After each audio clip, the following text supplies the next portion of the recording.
2025 Tollywood box office ఇది నిజంగా ఒక అంతు చిక్కని మాయజాలమని మరోసారి రుజువైంది. 100 కోట్ల బడ్జెట్, భారీ స్టార్ కాస్ట్, రికార్డు అంచనాలు ఇవన్నీ ఉన్నా కూడా బాక్స్ ఆఫీస్ దగ్గర బొమ్మ రివర్స్ అవ్వడానికి ఒక్క సెకండ్ చాలు అని ఈ 2025 స్పష్టంగా చూపించింది. ఒకవైపు పవర్ స్టార్ పవన్ కళ్యాణ్ నటించిన ఓజీ సినిమా బాక్స్ ఆఫీస్ ని షేక్ చేస్తూ బ్లాక్ బస్టర్ గా నిలిస్తే, మరోవైపు భారీ అంచనాలతో వచ్చిన గేమ్ చేంజర్, హరిహర వీరమల్లు, అఖండ 2 లాంటి క్రేజీ ప్రాజెక్టులు మాత్రం ఆడియన్స్ ని అంతగా ఆకట్టుకోలేకపోయాయి. ఇక 2025 ప్రారంభంలోనే సంక్రాంతి బరిలో టాలీవుడ్ కు పెద్ద షాక్ తగిలింది. భారీ అంచనాలతో విడుదలైన game changer, Daaku Maharaj flop గా నిలిచాయి. అయితే అదే సమయంలో సంక్రాంతికి వస్తున్నాం సినిమా బ్లాక్ బస్టర్ అవడంతో టాలీవుడ్ కు కాస్త ఊరట లభించింది. ఆ తరువాత విడుదలైన థండేల్ హిట్ గా నిలవగా, లైలా మజాక్ వంటి సినిమాలు ఫ్లాప్ లిస్ట్ లోకి చేరిపోయాయి. నాని నిర్మాతగా వచ్చిన చిన్న సినిమా కోట్ సూపర్ హిట్ గా నిలిచి కంటెంట్ పవర్ ఏంటో మరోసారి రుజువు చేసుకుంది. అయితే ఆ తర్వాత వరుసగా Robin Hood, Jack, Odela 2, Arjun son of Vyjayanthi, Sarangapani Jathakam, Subham లాంటి సినిమాలు ఫ్లాప్ గా నిలవడం గమనార్హం. ఈ ఫ్లాప్ల మధ్యలో నాని హీరోగా వచ్చిన హిట్ 3 మరో హిట్ ని తన ఖాతాలోకి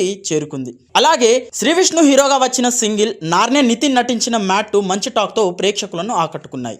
అయితే భారీ అంచనాలతో వచ్చిన కన్నప్ప, భైరవం, తమ్ముడు జూనియర్ వంటి సినిమాలు మాత్రం బాక్స్ ఆఫీస్ వద్ద ఆశించినంత స్థాయిలో విజయం సాధించలేకపోయాయి. భక్తి మరియు యానిమేషన్ కలయికతో వచ్చిన మహావతార్ నరసింహ బ్లాక్ బస్టర్ గా నిలిచి బాక్స్ ఆఫీస్ ని షేక్ చేసింది. ఇక హరిహర వీరమల్లు, కింగ్డమ్, కూలీ, ఘాటి సినిమాలు ఫ్లాప్ గా నిలవగా, చిన్న సినిమాలుగా వచ్చిన little hearts, Kishkindhapuri, Mirai block buster గా నిలిచి సెన్సేషన్ ను సృష్టించాయి. బాలయ్య నటించిన అఖండ 2 ప్రేక్షకులను అంతగా ఆకట్టుకోలేకపోయింది. Power star Pawan Kalyan OG blockbuster అయ్యింది. మాస్ జాతర, జటాధర వంటి ఫ్లాప్ మధ్య K Ramp, the girlfriend సినిమాలు మంచి టాక్ తో ప్రేక్షకులను ఆకట్టుకున్నాయి. అయితే నిజ జీవితంలో జరిగిన సంఘటనల ఆధారంగా తెరకెక్కిన మూవీ రాజు వెడ్స్ రాంబాయ్ చిన్న సినిమాగా వచ్చి బ్లాక్ బస్టర్ హిట్ గా నిలిచింది. ఆంధ్ర కింగ్ తాలూకాకు మంచి కలెక్షన్స్ రాకపోయినా మంచి టాక్ తో రామ్ హిట్ అందుకున్నాడు.